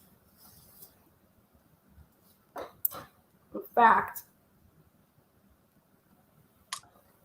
you laugh while you're talking about stuff like this, you make it a joke. There's a reason that there's so many heads on my thumbnail because there's so many debrisses. What debris do we have today? What debris do we have tomorrow? What debris do we have in 10 minutes? she made a public apology to me once. It was a 3-minute recording. And I think I have a screen recording of it. Boston, if you're still in here, do you have it? Send it to me because I want to show you guys. In the same breath of her trying to apologize to me, she then proceeds to say, Lana, you are like a virgin boy eating his first P word while she's apologizing to me about something to do with my minor child. Wait, excuse me? Oh, Jesus Christ. Oh, fuck.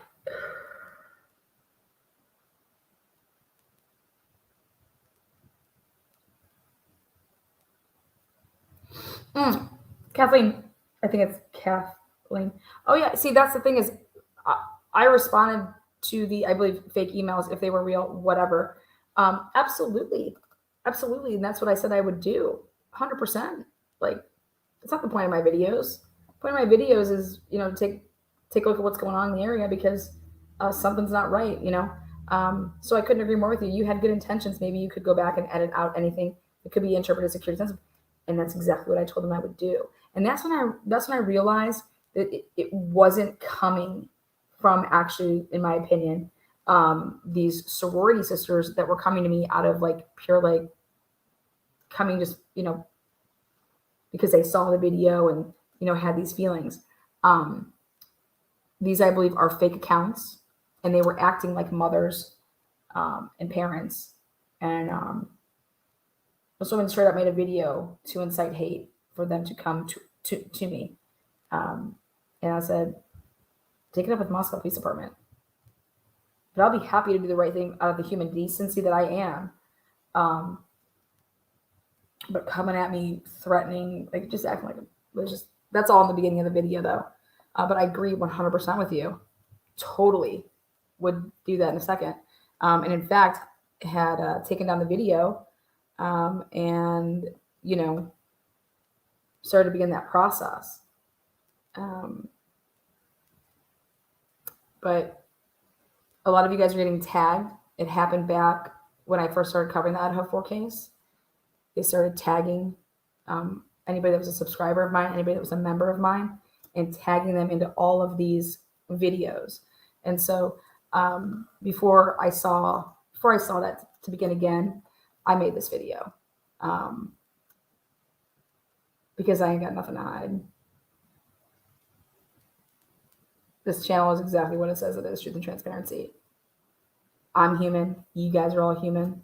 And if there's ever a mistake made on my end or anybody that would be involved in, home team, we're not too proud to go ahead and make any type of correction. So, but the bottom line is that what I will refuse is this fucking crazy bitch continuing to talk about my family and I without blindfolded lady coming out and letting justice weigh out. Consider the source. You're dealing with a cuckoo bin. Okay? One flew over the cuckoo's nest. But I'll be damned, because I actually have friends and family that suffer from mental illness. Mental illness does not give you a pass. Sorry. You are still held accountable for your actions, with or without mental illness. I didn't even know you. You didn't know me. You attacked me, my family, and my business entities.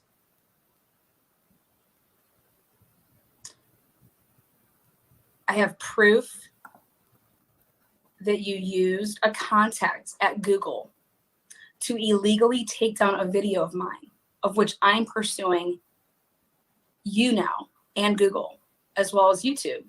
And trust me, they're on my side about it. So I can't thank you enough for running your mouth. Your cocksucker. There was no place Oh my God, yeah. for a channel like that to be on YouTube and her to think that YouTube is her diary, YouTube is her therapy.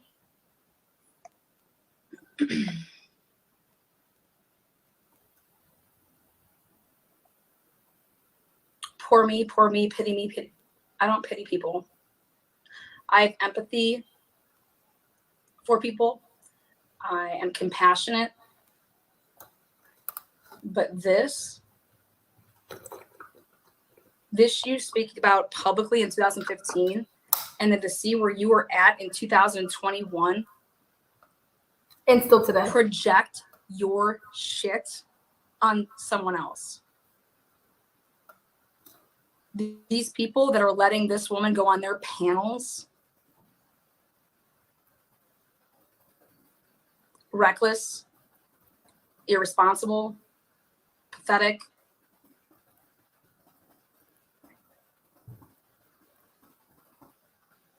Debris is discrediting Debris. There is nothing healed about this person. This person isn't healed or in therapy or doing a lot better than she was in 2015. Hell, how was she in 2010? Because she thinks she's healed in 2015. Lana, you're fucking funny. Sorry. I'm just fucking authentically me, man. You making alt accounts, numerous alt accounts, acting like you are Nina, putting a picture that resembles what Nina LinkedIn picture looked like. You are so fucking miserable that you try to make other people's lives like your own. And you know what? Weak people would run because that's what they do. I'm not weak and I'm not running. And in fact, I'm going to end your term on YouTube. And I'm going to do it with class and with grace and with facts. And the favor that you pulled at Google, that's all traceable, sweetheart. And it's against company policy. So that person that helped you out, Tisk tisk.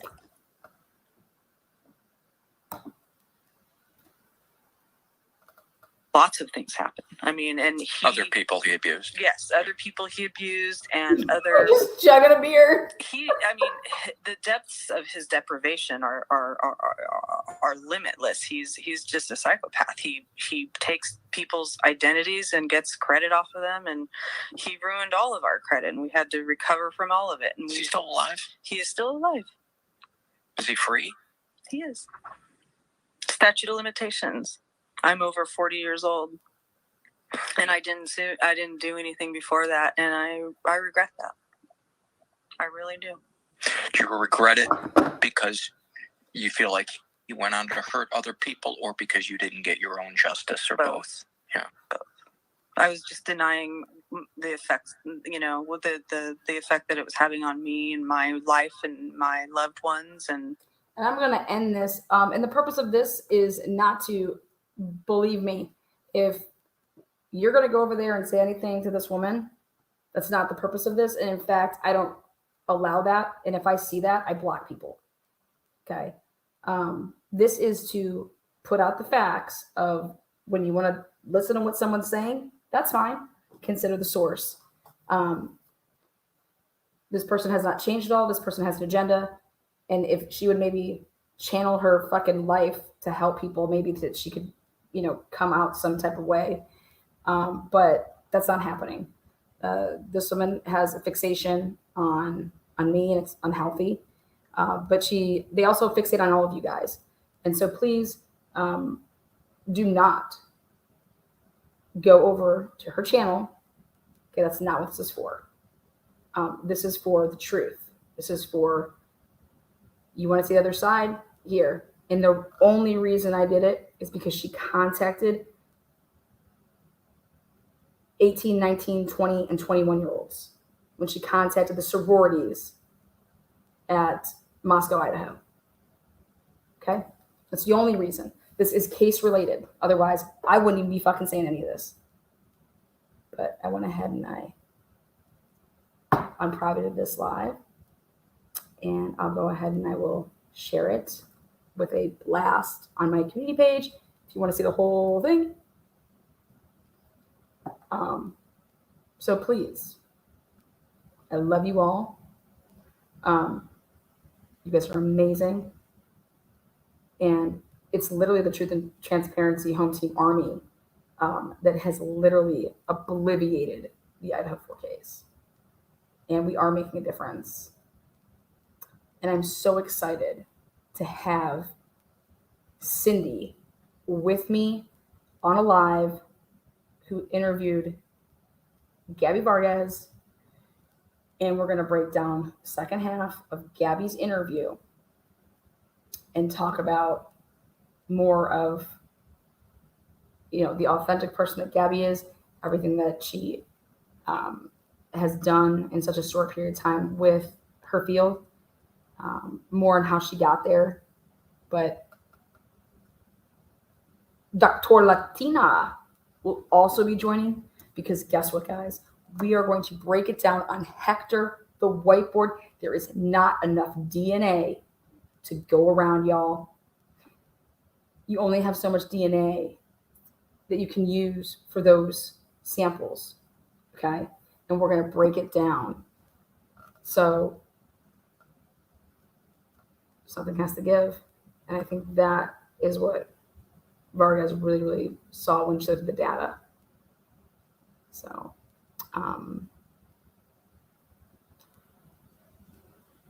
yeah, but you guys are amazing. Please continue to be amazing. There's a block button. There's a report button. Do it ethically. If somebody is harassing you, if somebody is spamming you. But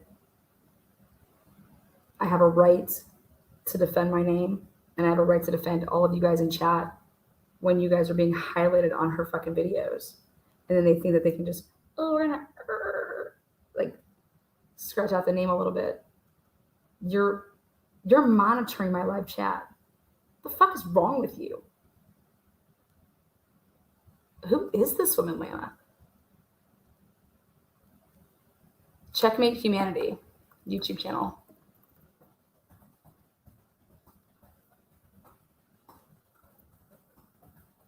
She's obsessed with me. Atlanta brains. I love all of it. We're not here to talk about the alcohol stuff, okay? Okay, yeah. But this is the second noise complaint we've had here tonight within 2 hours. How are you? Good, how are you? Good. Is this your place? Yeah. Perfect. You know why we're here? I see noise. Noise, yeah. Yeah. Big speaker right there. Yeah. Nothing against having a party. Once neighbors start calling in, then we have an issue. Wanda, grow a tree, grow a house. Is that Williams? Like brains, and like if you need Nice a laugh. lot of brains, you're gonna be I don't really in trouble. Yeah. Again, or people that were murdered, and you want to fuck around. Yeah. 8 families that are being affected by this, and love you guys. they just mean nobody from the universe. Shock value. And so what he did